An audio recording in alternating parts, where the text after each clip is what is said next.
Hello, everyone.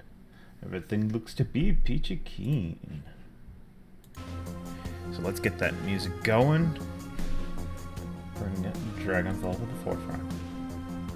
So, where we last left off with Dragonfall, we have hired a high-powered information broker to find us Dr. Vauclair, the Dragon Slayer. Although supposedly the dragon's not dead, and that's why we need him. So he's not really actually the Dragon Slayer, but... So we've gone on one run to pay for her commission, which is 50,000 yen. The run, I think, paid 15,000. Where we took on a bunch of racist scumbags. Murdered them, but forgot to bring a Decker to hack their computer systems. Well, not forgot to bring in Decker. We have a Decker, and I thought about bringing him. I just thought that the team composition, I would have been better off without a Decker. I don't know if that was a mistake or not.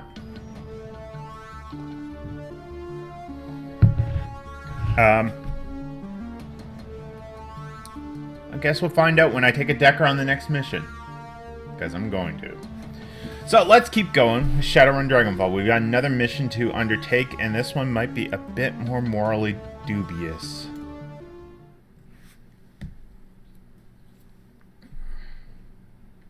The Kreuz Bazaar. The U-Bahn ride home feels especially comforting today. The Berlin chapter of the Humanist Poly Club has suffered a terrible blow, and you're the one that has dealt it. Volker Stahl's plan to incite a wave of bloody violence across Berlin has been derailed. It isn't often that a Shadowrunner gets to prevent an atrocity on the job.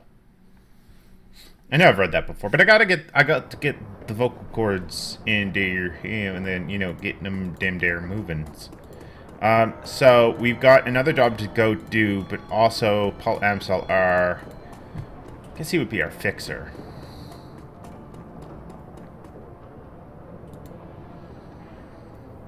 Cammy, blah, blah, blah, blah. Hey there, Altug was just telling me that you were around. I was wondering if you would be willing to trade a story or two. And here I forgot I was doing accents. Alright, you first. What's the deal with you and Altug?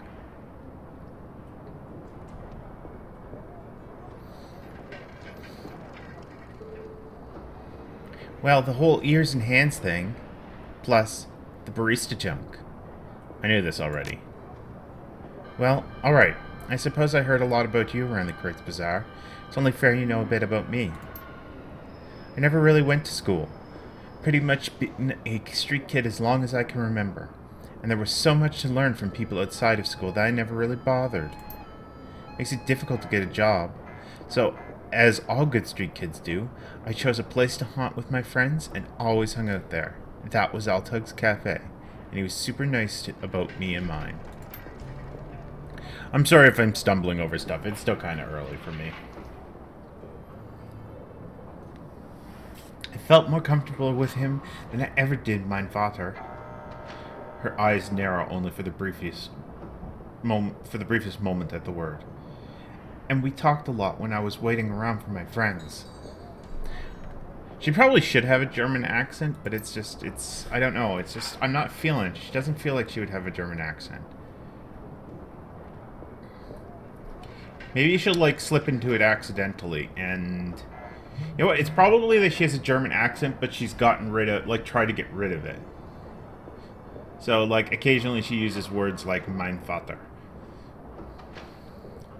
He must have been fairly comfortable with me, too. Otherwise, he wouldn't have offered me a job. And really, what is it that you do? Technically, I'm the barista.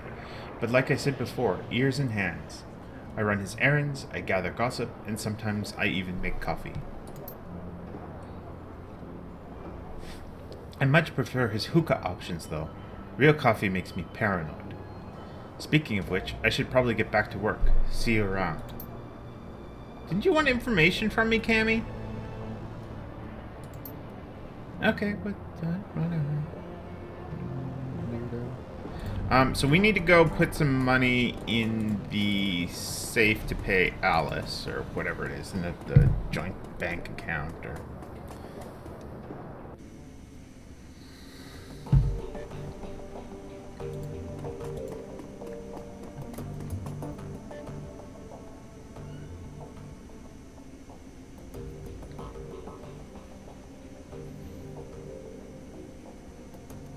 What the hell are you strapped?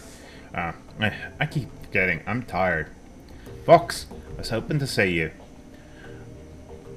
Do you have another run lined up for us yet? I'm strapped for cash. Why the hell are you strapped for cash? With the amount of work we've been doing, you should be rolling in New Yen. What the hell? What can I say, Chief?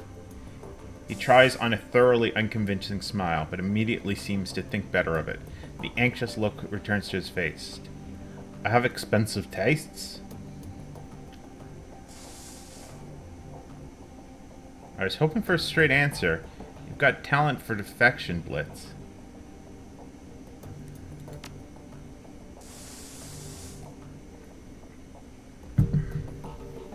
And you're annoyingly persistent.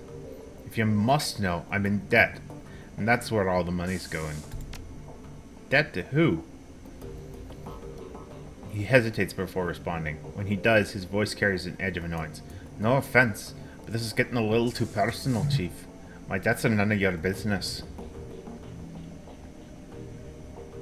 If some bookie sends his thugs here looking for you, it's going to become my business, so talk now. Blitz shakes his head in aspiration. Alright, fine. First off, you don't need to worry about anyone coming after me. My debts are to a bunch of old contacts. If I don't pay them, I'm gonna lose them. And in this line of work, it isn't smart to burn bridges. Second, before you ask, those debts are for services rendered. I was in a tight spot and I needed some help. I threw around a lot of IOUs to get it. Third, and finally, the trouble I was in involved the girl. I'll tell you about it if you ask me to, but we're verging deep into personal feelings territory. So if you don't want to hear me sob over my ex-girlfriend, you'll drop the subject now. So it's up to you, Chief. Do you really want to go down this road, or do you want to keep this relationship professional?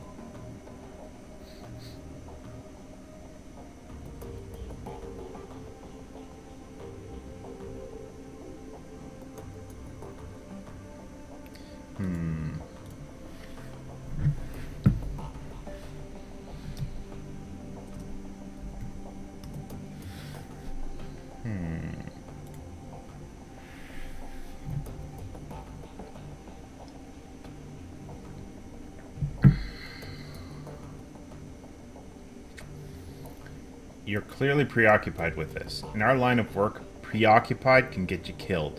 So spit it out and we'll deal with it. Blitz meets your gaze for a moment and then looks away and sighs. Alright, where to begin? I met Emile in Dragonfall. She was the first person who was more important to me than myself. I was crazy about her, Chief. To this day, she's the only person I ever met who could outdeck me. And the real kicker is that she isn't even a decker by trade. There was nothing she wasn't good at.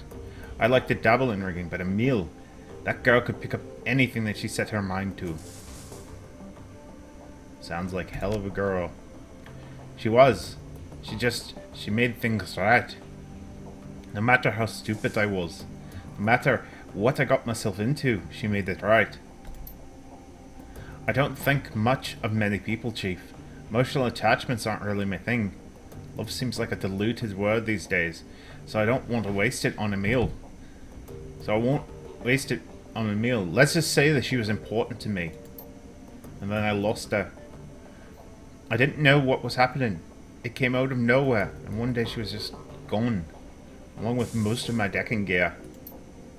The only explanation was a handwritten note. An old-fashioned paper. Leave me alone. That was it. We'd been together for years, and that was all she left me.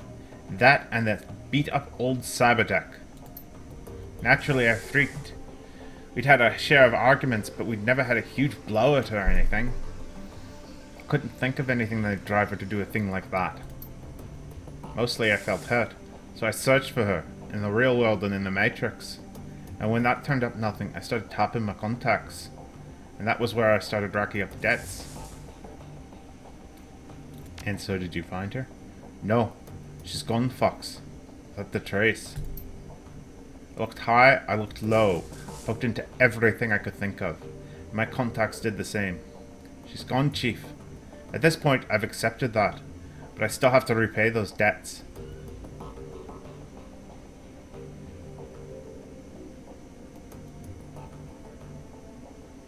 Feel for you, man, but you're right. Best to leave the past in the past. Pay your debts and move on. Yeah, you're right, of course. Thanks for the chalk, Chief. I need some water already.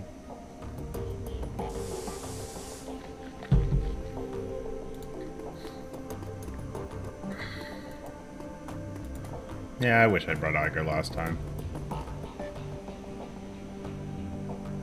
So I can just watch the DVDs again?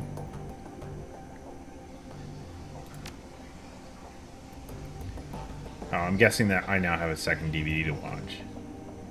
Yeah, let's talk to Amsel. Fox, welcome back. I have news for you. In your absence, I've been looking into the Harfield Manor.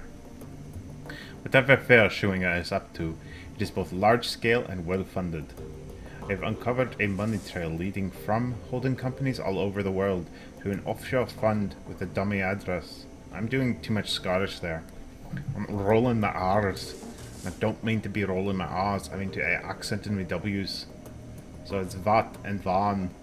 From there, all of the freshly laundered money flows directly into the Harfield estate. Wait a second, why would the dragon have investors? That doesn't make sense.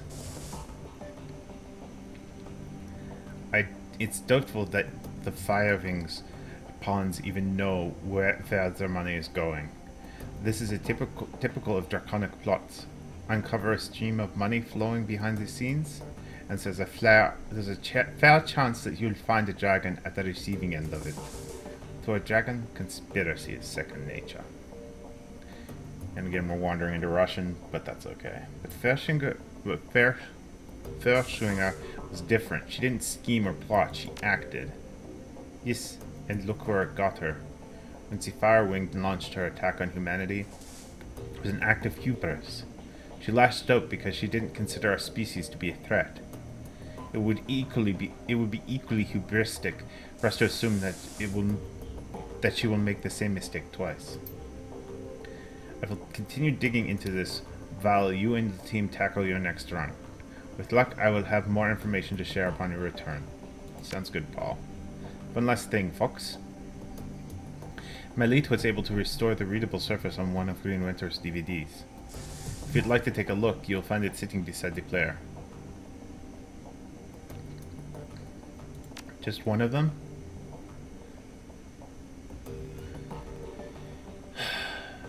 She's still working on the others. Many of them are extensively damaged, and getting anything off of them is proving to be quite a chore. She has told me that she'll be in touch if and when she makes any headway. Thanks, Paul.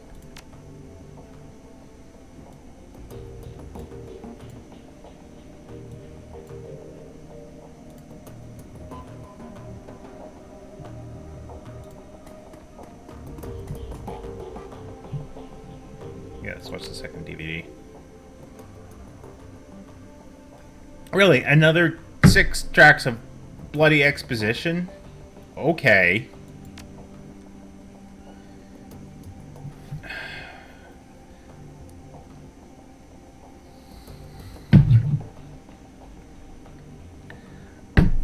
The screen goes black for a moment. Green Winters appears on the screen. Timestamp on the video reads 2054-11-11. I think this is in the future from the last video we watched. Alright, as I said in my last recording, I have been having trouble finding facts on Verschwinger, so I thought I'd open things up a bit. Let's see what Rumor Mill has to say. Not really what I was going for. The screen jumps and Winters reappears in a different location. He's now clutching a mug of soy cap in both hands, and there are bags under his eyes.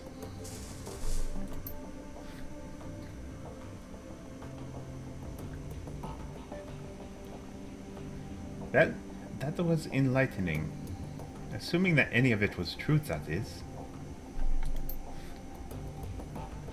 So, for the last 5 hours, I've been poking around some of the crazier fringe theories related to dragons and the Sox. As a reminder, the Sox is an irradiated wasteland between France and Germany. France. It got zoned off back in '08 after the Cattenom Gao reactor meltdown. Anyway, there are all kinds of rumors floating around about the place. I've heard stories about a walled city in there that operates on a survival of the fittest, kill or be killed basis, sort of like a nightmare inversion of Berlin. All of the anarchy, but none of the stability what the F-state provides. Its radiation poisoning, cancer, and mana pollution are just the icing on the cake. So when Adrian helped Luftwaffe shoot Verschwinger down, she crashed into the Sox. That much is well known. What isn't well known are all of the modern day myths that have arisen about her since. And tonight I've heard an earful. I chatted up a girl who claimed to be a ghost rat. That's the smuggler who operates in the Sox. She told me about a dragon cult called the Disciples of Cleansing Fire. Apparently these cultists worship some sort of radioactive ghost dragon. Could be Verschwinger, it could be nothing, but it's worth digging into all the same.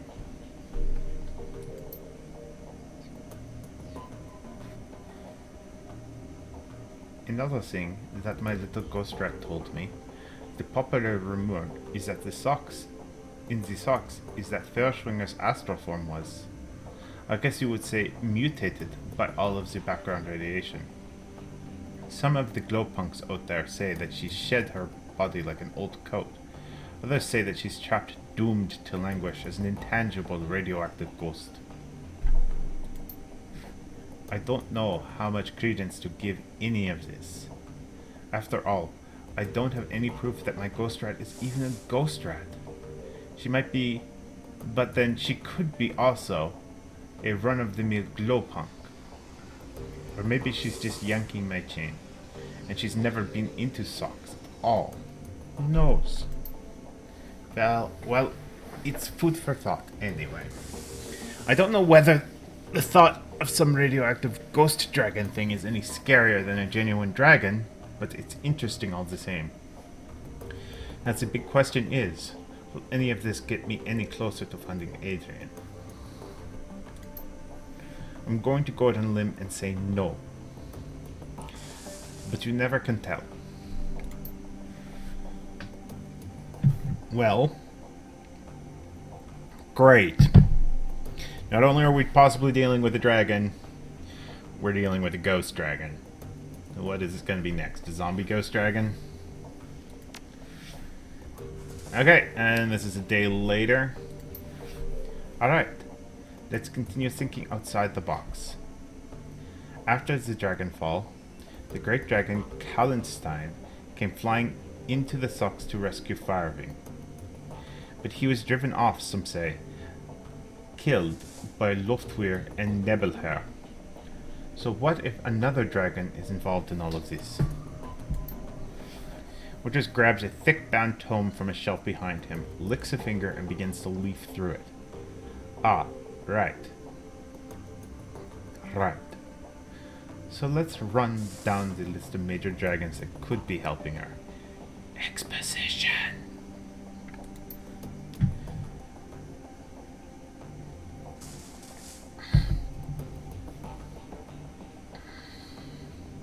First, there's the Golden Worm, Luftwehr, the CEO of Cedar Group, and quite possibly the single most dangerous being on Earth. Luftwehr's a local boy, so he'd be in a position to help Verschwinger. He'd certainly have the financial credibility to help her. He could send a small army into the Sox if he wanted to. So he's definitely got the means, but I can't see how he'd have the motive. He actively prevented the Firewing's rescue back in 2012, after all. Same thing is true about Nebelherr. So let's scratch both of them off the list. He flips a page, frowning. We've got Aden, the Greek Surash. He's operating out of Turkey, and by all accounts, he is not a fan of Luftwehr. They're actively competing for territory in the Middle East. So I suppose that could be considered motive. Reviving the Firewing could cause problems for the Golden Worm. But would he risk a war with Seder Krupp by straying into Luftwehr territory? Again, I don't think it's likely. Turns another page. There's Seladir, out in Wales. He's pretty heavily invested in Transys Neuronet. So he's got the money. But he's too busy dealing with the BTL killer scandal that Transys is going through in London to get his claws dirty in the socks. Flip. Dunkelzahn is out in Ukas. He pauses, shakes his head, and then slams his home shut. No. This is a waste of time. The more I think about it, the more convinced I am. The Firewing is acting alone. Dragons don't cooperate unless they absolutely have to. After all, why bother making nice with your equals when you've got an entire planet of pawns at your disposal? So they don't need to work together. They have us to exploit. And track 3. While the track does load, it is clearly corrupted. The screen fills with meaningless stream of text.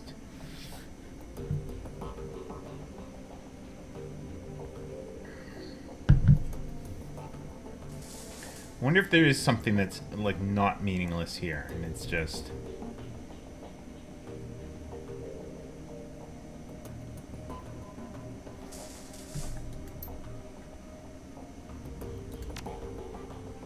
This file is partially garbled. You can recognize a few words here and they're interspersed amongst a solid block of corrupted text. Vauclair and... blah blah blah. Still my big blah blah blah blah. Still searching for blah blah Irowing blah blah. Swear to Leanne, I will find you. If it's the last old. Not getting any close. Swear to new research. Turning up. Don't know who. Another corrupted file with meaningless ASCII characters. And track 6.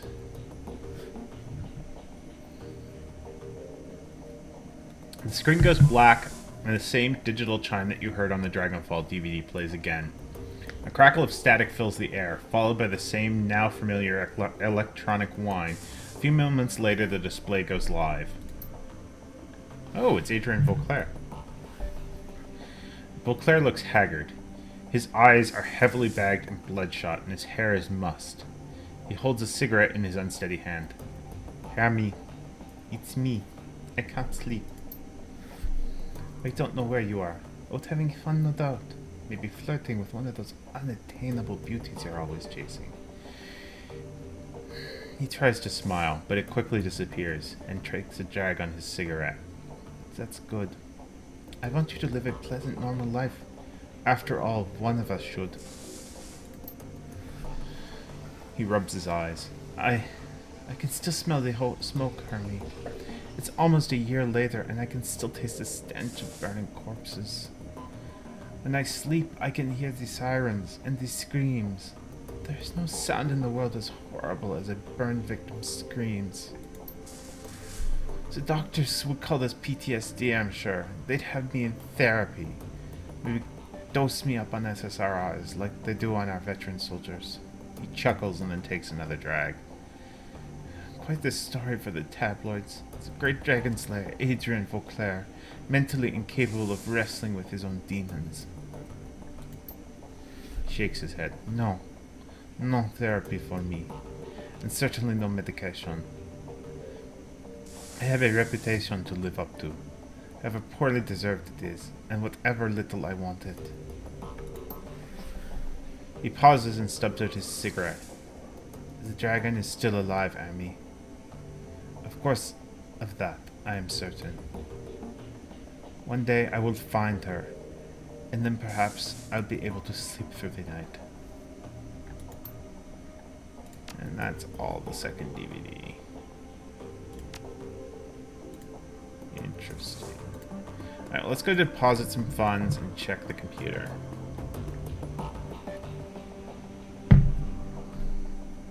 I have 200 messages. Interesting. Job action. Metherbach, Gunnar, 2 Fox. If you value new hardware coming into Kurtz Bazaar, we need to talk.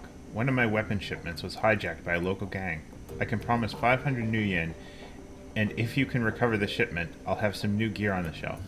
Come see me for details. Okay. Commissioning your services. From... Interesting.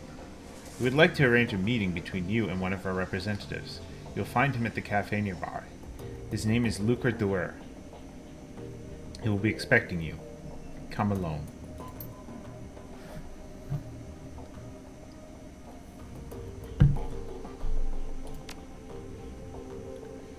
And, yeah, that's just all the other things.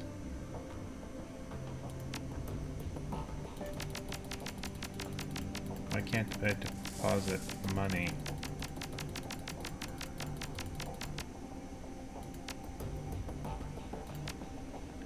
Shouldn't I have, like, a bunch of new yen? Oh, maybe I get the new yen from the computer.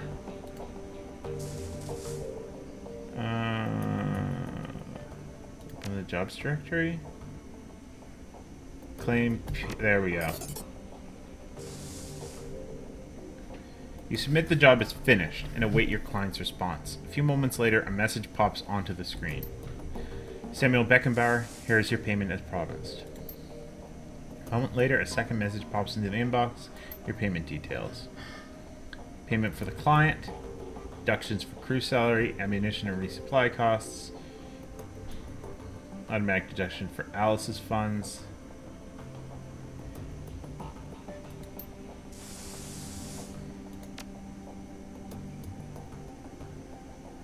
Okay, so this one we don't have accepted. Fox.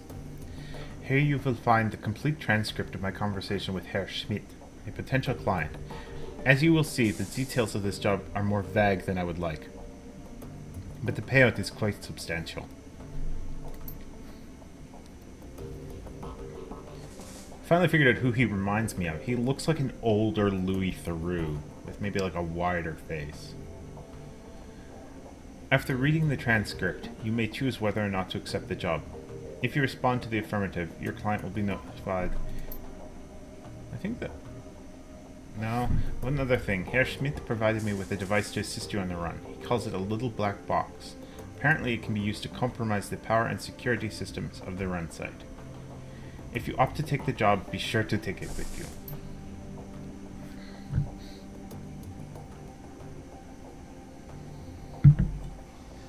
Amsel's face flickers, then winks away. A moment later, a glowing blue text field begins to scroll up from the bottom of the screen. Greetings, Herr Amsel. I trust that the connection is secure? Naturally. To whom do I have the pleasure of speaking? Call me Herr Schmidt.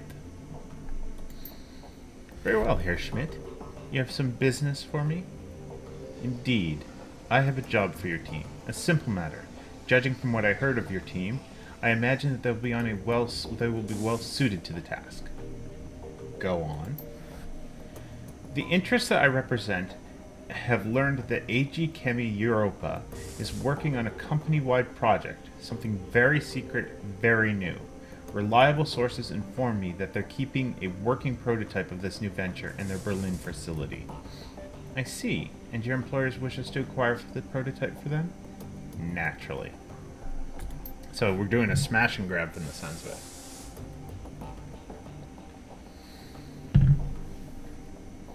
What is this project? If you want my team to grab the prototype for you, they'll need to know what they're looking for. I'm not at liberty to say. I can tell you that the prototype has been branded Mark 6, MKVI, but I'm pretty sure that just stands for Mark 6. I can also tell you that your team will find it on the 25th floor of the Berlin facility in the office of one Albrecht Hausschulfe. Albrecht Hausschulfe. Further, I can assist your team in disabling building security and gaining access to the 24th floor from here. However, they will be on their own. Such vagueness can be dangerous, Herr Schmidt. I will not commit my team to run without a better understanding of what the job entails. Facing such dangers is the purpose of a Shadowrunner, Herr Amsel. Your team will be rewarded handsomely for their services. My employers have set aside 20,000 new yen for the job. Consider it hazard pay if you wish. Make it 25,000 new yen or look somewhere else. 22,500 new yen. Final offer. Very well. I will pass on the offer to my team. Are there any further details that you can provide? Hostschoffer's office will be locked behind a vault door. The lock is old-fashioned of the mechanical variety. I will provide your team with a copy of the key. I will also supply you with a little black box, a solid-state device that your team can use to override a variety of building systems. Your team will enter through the facility's underground garage. When your team has acquired the Mark 6, have them exit through the same garage. I will have a van there waiting to extract them. Thank you, Herr Schmidt. I'll pass along your offer to my team. Good day, Herr Amsel. Yeah, let's accept the job. This might go badly, but it'll be interesting if it goes badly.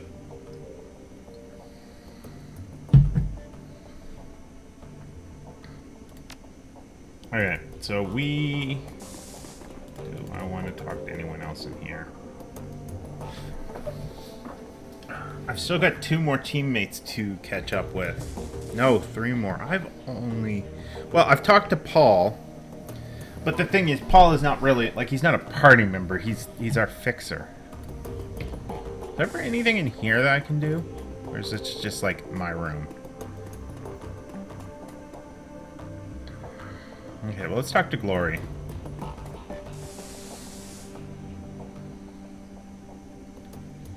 For the first time since you met her, Glory's expression seems to brighten. It's subtle, but it's there. You're sure of it. Fox, a pleasure as always. Need anything from me?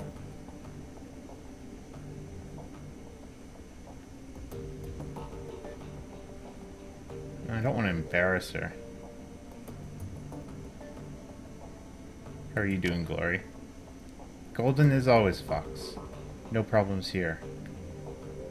If you didn't know any better, I think you were warming up to me. She studies your face for a moment before responding. I suppose you might say that. I don't talk to many people, Fox. It just doesn't seem to be worth the effort. I don't really feel much anymore. Not since. She crosses the chrome of her forearm with a hand made of articulated steel. That's true. Why are you still talking to me? I suppose because you've shown it. That's a really dickish thing to make me have to say. I will say that. I would not, Fox would not say that way. So, I'm not happy with you game developers making me say that. I suppose because you've shown an interest, and because you haven't let me push you away. She locks eyes with you. Her expression is blank. I don't want to mislead you, Fox. I still don't feel anything. Not warmth, or friendship, or even trust. But I can appreciate the effort you're making. It's something new, and it's worthy of exploring. Are you ready to tell me about that chrome you're sporting? I'm getting there, Fox, but you'll have to give me some time. The answers will come when they do. You said things went bad when you turned 14. I'd like to keep talking.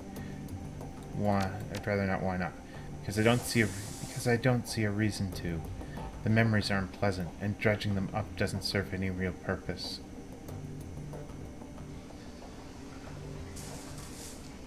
You're wrong about that. The last time we talked, it had an impact on you. That's reason enough to continue. She pauses a moment to consider your words, a troubled look on her face. I suppose that's true. Feeling discomfort is better than feeling nothing at all. Alright, here's the deal, Fox. I'm going to talk, you're going to listen. When I'm done, I'm done. No complaints, no arguments, and we'll see what happens. Deal? Deal. Right. Alright, I'm gonna get a little bit more coffee poured for myself.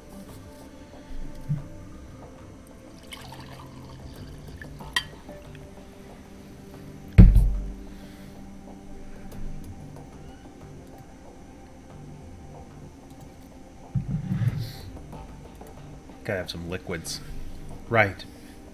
The 1,000-yard stare creeps back into Glory's eyes. A moment later, she's locked away in her own head again, reliving memories that she'd long since filed away. So a few days after my 14th birthday, I began to express magically.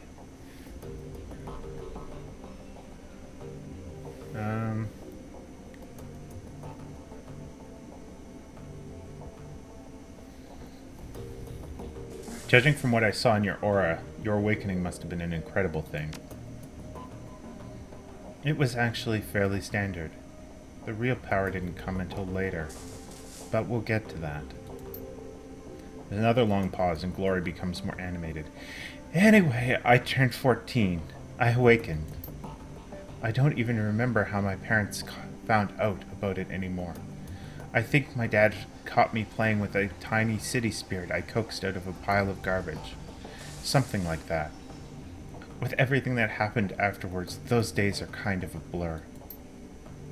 What I do remember is my father's response to the revelation that his little girl was a witch, a hexa. He beat the living shit out of me with his fists, and then his belt, and then his claw hammer that he grabbed out of his toolbox. All the while my mother was screaming and flailing at him. She took a couple licks too with the hammer. It's a miracle that you survived. I'm just lucky, I guess. So finally, after what felt like an hour, Dad stopped tuning me up with the hammer. I had broken ribs, a busted arm. I couldn't see in my left eye. My entire right side was covered with a giant bruise. I was bleeding all over the place, making a real mess of the carpet. The old bastard spat on me, his bleeding, crying daughter. He spat on me and told me I was das Teufels, the devil's whore. Then he kicked me out of the house. As I was crawling away, my father told me if he or any of his Kreuzritter brothers ever saw me again, they treat me as the Berlin chapter treats the enemies of God. If you're not familiar with how the Kreuzritters here in Berlin deal with heretics, it's decidedly less pretty than what my dad and his buddies did to their victims. I got the hint, and the next morning I hitched a ride out of Stuttgart.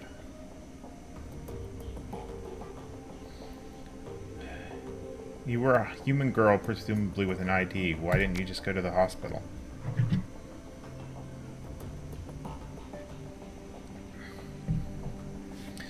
Oh, if I did, but not in Stuttgart. If I had went to a local hospital with the kind of injuries that Dad gave me, there'd be questions, and I couldn't afford to stay in town any longer than I had to. Even if my dad wound up getting arrested for beating me, the rest of the local Kreuzritters would have found me, and I would have wound up skinned alive and thrown into the Neckar. I wound up in Tübingen. I figured it'd be safe enough place to find medical attention and maybe call home. It's not far from Stuttgart, but it has a huge student community that I figured I could blend into, and the university there has a decent magic department. My ride dropped me off at the university hospital, and they patched me up very good. They had some questions for me about how I got beaten up. but I lied and told them that I had been mugged, which played nicely into my complete lack of cash, credit, and identification. Glory pauses for a moment, looks down at the floor, and then fixes her eyes on you. She is visibly tense. Fast forward through the next couple years. I was a kid on the street. I got by as best I could, doing whatever I had to. The rest I can leave up to your imagination. Good?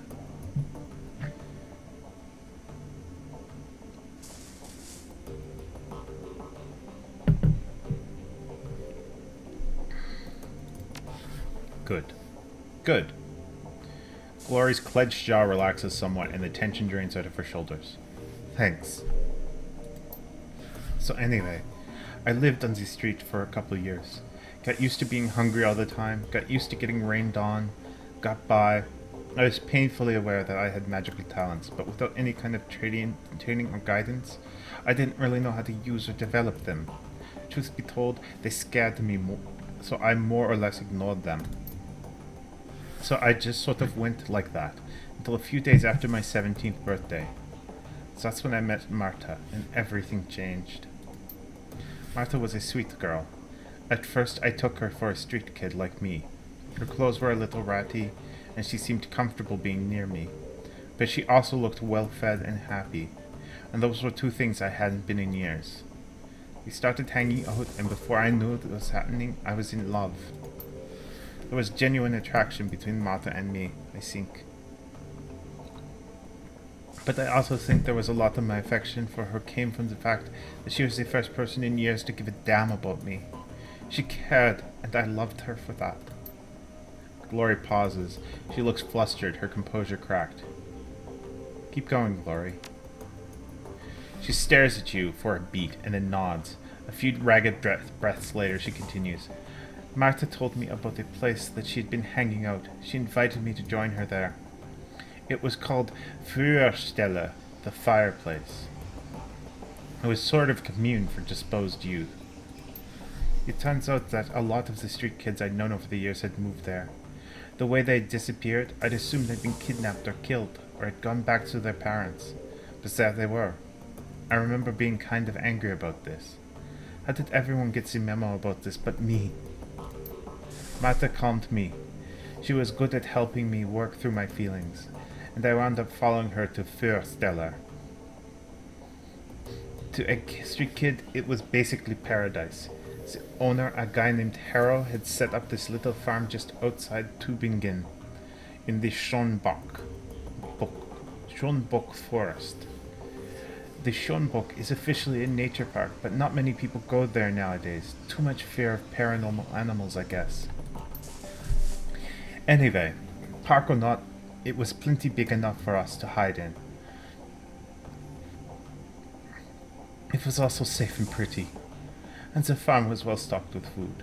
Most importantly, Feuerstelle gave us a sense of community and stability that we never had on the street. We loved Harrow for that. He became like a surrogate father to us. Glory pauses again, and you recognize the distinctive flush in her cheeks. She seems to come out of her reverie once again. That's enough for now. I need to process all of this, and I don't want to continue forward until I've had the chance to do that. I know that this all happened years ago, but I guess it's still pretty raw to me. So I'm going to ask you to give me a little space for a while. She turns away and the frost begins to creep back into her voice. Oh, I already did that. We can pick it up later. Yeah, getting close to Glory, I think, is like my main goal of this game. Like, I like Diedrich. I'm not a huge fan of Iga because she's like kind of a bully. Right, I have all this karma to assign. Woo! Let's take a break from reading and decide on some karma, and then we'll talk to Diedrich and Iga.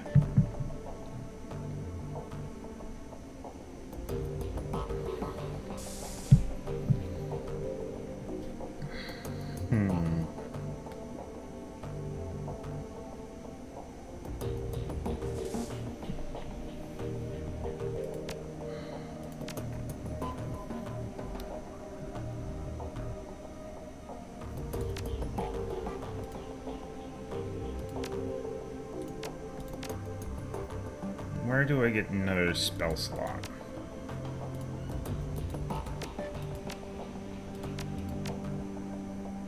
Okay. So 11, I get another spell slot.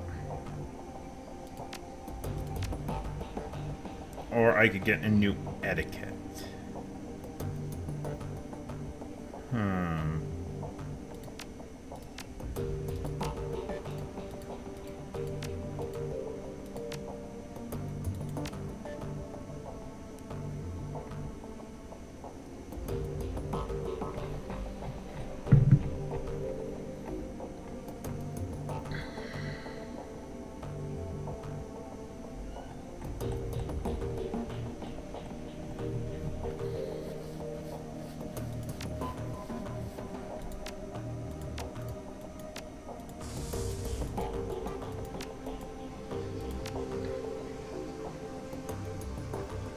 Am I getting a new etiquette?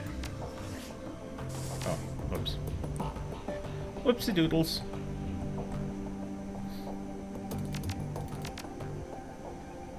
Okay. So, I'm thinking... I know we're going on a corporate recovery run. I'm thinking I would learn something about corporate etiquette before we go on that run. So we'll take corporate etiquette. Excellent, excellent, excellent, excellent. Let's save our game. Okay, let's talk to Iga. I don't want to talk to Iga too. Well, actually, no. I wanted to ask Glory about the run. I don't know if she'll talk to me or not. No. Okay. I didn't think she would, but I wasn't really sure. As you approach, Iga toins to face you. Her rifle has been field striped and is laying in pieces on a sheet of butcher paper. Arranged in a neat row along the edge of the paper are bottles of copper solvent, bore cleaner, and lighter fluid. A fearless leader returns. What do you need? You said you had concerns about me. I'd like you to voice them. She shrugs. All right, if that's what you want. You're green, Fox. Too green to lead this team. That's my professional assessment, and yeah, I'm concerned about the situation. You can alleviate those concerns by doing your job and doing it well. The only thing that'll fix this is time. I'm not going to let history repeat itself, Fox. That won't happen on my watch.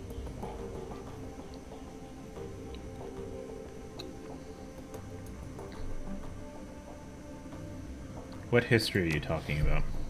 Let's just say I've had bad luck with unexperienced teammates, and leave it at that. So was there something else that you wanted to talk about, so can I get back to cleaning my rifle? Do I want to get close to Iga or not? Let's get a little closer. I'd like to hear about your time in the KSK. She shakes her head. No, I'm not in the habit of sharing war stories, Fox. Not with people who've never served. It doesn't have to be a war story. I just want a better idea of who I'm running with. She looks at you in the eye for a moment, evaluating. Finally, she shrugs. All right, Fox, you win. I owe everything in my time to my time in the KSK. From my street name on down. So, you tell me what you want to know, and we'll see where this goes. Tell me how you got your street name. Back when I was in basic training, a fellow recruit made a vulgar joke at my expense. He said I reminded him of the north face of the Eiga in the Bernese Alps, huge and beautiful, but dangerous to climb. His tone left little doubt as to what sort of climbing he had in mind. I think he was trying to proposition me in his clumsy way, poking me in front of the other recruits to try and provoke a reaction. Anyway, he got one. I broke 3 of his ribs, and the name stuck. Remind me not to proposition you. A frown crosses her face. Either you're trying to be cute, or you completely miss the point. Neither would surprise me. I didn't break his ribs because he propositioned me, Fox. I'm not a goddamn savage. I put that recruit down because he's demeaned me, and he did it in front of our peers. Calm down, Igo. I was just joking. Funny. That's exactly what the recruit said when he was being dragged off to the medic tent. It was just a joke. I didn't mean anything by it.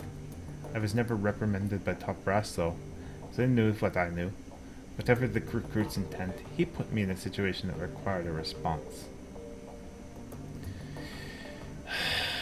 This is why I don't like Iga, because she doesn't understand that there's a difference between me making a joke about that. It's a legitimate joke, and okay, I stand corrected. You might mean that, or you're just trying to de-escalate the situation. You tell me fairly, Sleater. You want to hear why I did what I did, or would you rather just drop it? Because there are plenty of other things I could be doing right now. No, fine. Go ahead and tell me. Alright, I will. As soon as an idiot made his little joke, it was a foregone conclusion that I was getting saddled with the nickname Iga. My only choice in the matter was whether it happened under his terms or under my own.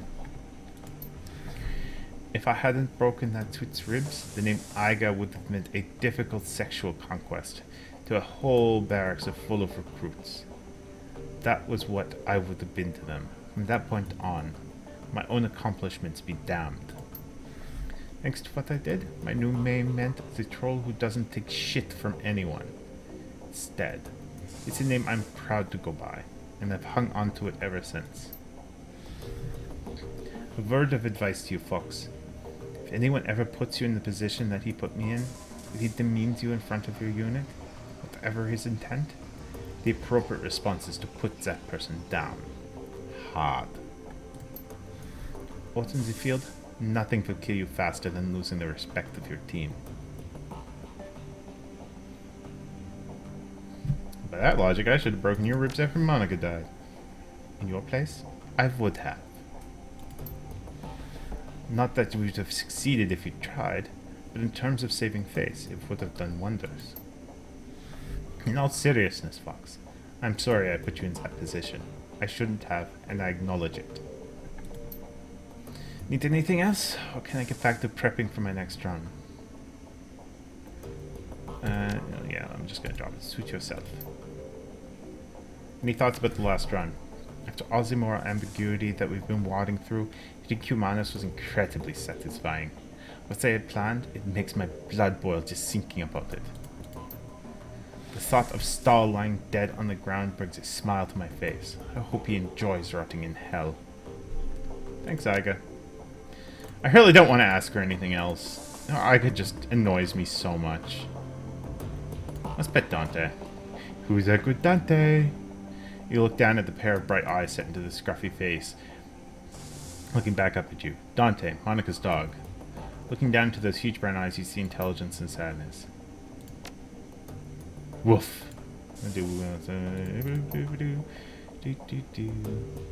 Play dead. He doesn't seem to know that one, so I'm just gonna tell him to sit. Pet him. Deed's dark. You really came through for me, boss. You ever need anything from me? Anything at all? Then you call on me. I'll come a running. How's Alexander holding up? He's a good kid, that nephew of mine. Give him some time and he'll shake Stahl's programming. It might take a while, but he'll adjust to life here in the Kurtz Bazaar. In the meantime, I found a good home for him. Samuel's agreed to take him in. Is that why Samuel's employees have no love for humanis? Most of them don't even like humans. Best thing for the kid will learn, though, is immersion. If he stays with Samuel's group, he'll have no choice but to interact with metahumans. Soon enough, he'll learn that they're no different than anyone else. First few days will be rough, no question, but he'll make it through, and come out the other side a better man for it.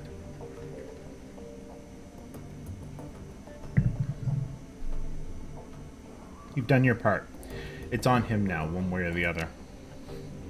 Yeah, that's right. It is. And when push comes to shove, he'll do the right thing. Just like he did with Star. M'excuse. Now, onto other things. Remember what I was telling you back before we climbed into the van? Yeah, that you were saying the Dragon Slayer was happy and you'd been given a reward? That's right. Thanks to our, let's not mince words, heroic actions back in the swine pit, the Dragon Slayer has seemed to grant me his favor.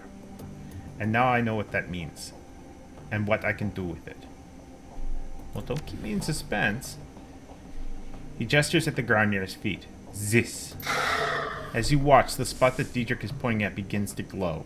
Lines of force spread out in a scintillating web, and the feeling of raw power suffuses your body. I've just opened a channel between myself and the Dragon Slayer. That power you feel is his power, pouring through the aether into that spot. If you're familiar with ley lines, it's the same basic concept. I consecrate a bunch of ground, and as long as I stand in that spot, all my magic gets stronger. He crosses his arms over his chest. Not bad, huh? What about another major shaman? Could someone else benefit from these channels too? He shrugs. Don't see why not. Like I said, it's basically a ley line. As long as you're on the Dragon Slayer's good side, I don't see why he wouldn't let you use it. My idol, he isn't stingy with his gifts. Anyway, boss, I want to keep fiddling with this, learning to properly control it. And I'm sure that you've got things to do as well. You take care of whatever else that needs doing, and by our next run, I'll be ready to use this. Sounds good. Take care, Diedrich. You too, boss. Okay, so we've got a few things to do about town. What time is it? I think it is about time to take the first break of the day. I am going to throw on some VGM. And, where is this? There we go. I'll throw on some VGM, and I'll be back in 5 to 10. I'll check to see if SGDQ is on schedule. So, enjoy.